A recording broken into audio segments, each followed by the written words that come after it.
غالي جدا جدا، بس ما اعرفش ليه افكت ولا لا. مش عارفه ليه يعني ليه افكت ولا لا.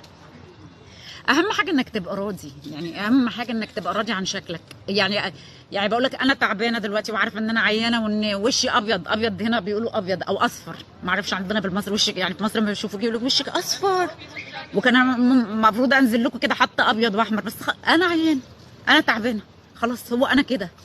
قابلني كده قابلني، مش قابلني خلاص. يعني انا يعني انا ما اقصدش ان انا هاجمكم، لكن انا اشوف اللي يريحني انا ايه. يعني انا ما يهمنيش اللي قدامي شايفني ايه. يعني ممكن اكون انا بشعه في عينيكم بالمنظر ده، طبعا واحده تعبانه ومرهقه ما يشغلش بالي. المهم ان انا ابقى مرتاحه، ان انا اعمل حاجه تبقى مريحاني.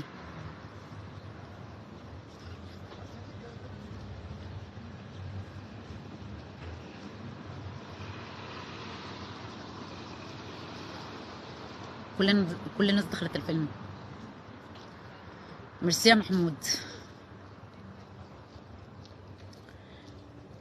انا عارفه ان انا لذيذه وقمر. انت اسمك ايه ولا اسمك ايه بقى؟ اسمك ايه؟ انا مش على فكره مش بهاجمك او بهاجمك، انا بحاول اشرح لك اللي جوايا او اشرح لك اللي جوايا، ان انا ابص لراحتي انا، ان انا مرتاحه كده، انا مبسوطه كده. نور. نور ده ما هو النور ده ينفع ولد وبنت.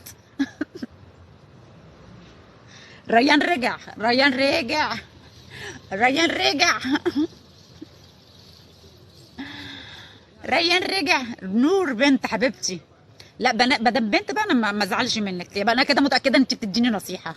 لكن انا بتغاظ من الرجاله المنسونه. الرجاله انا بكلمك كله على اساس انك راجل، وعلى فكره ما كنتش بهاجمك يعني برضو. الرجاله المنسونه اللي تخش في اللي ملهاش فيه دي بقى، ده يبقى بيستاهل اللي يحصل له. لكن بنوته لا. انا عارفه ان انت بتحبيني.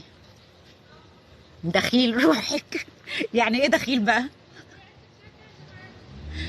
بت يا ريان، انت بت ريان ولا ريان؟ انت طلعت مش راجل. امال انت ايه؟ ولا انت ايه؟ طب اسمك ايه؟ بتكتب بالعربي ازاي؟ انا بنطق اسمك كده صح؟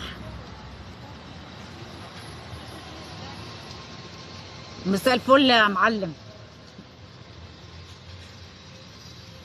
طب ما ريان ايه ده؟ ريان ده ينفع ولد وبنت؟ ينفع الاثنين؟ ميرسي يا مي. ميرسي يا مي.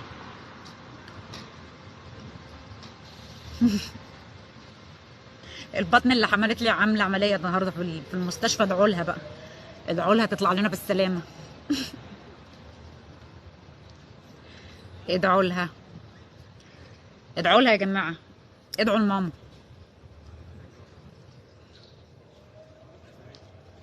ميرسي يا محمد.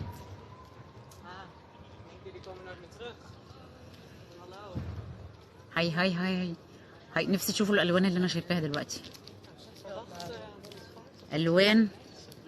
ميرسي يا نور يا حبيبتي، ميرسي يا حبيبتي، ميرسي يا حبايبي. ايه رايكم في الالوان؟ بحب الوانهم قوي قوي قوي.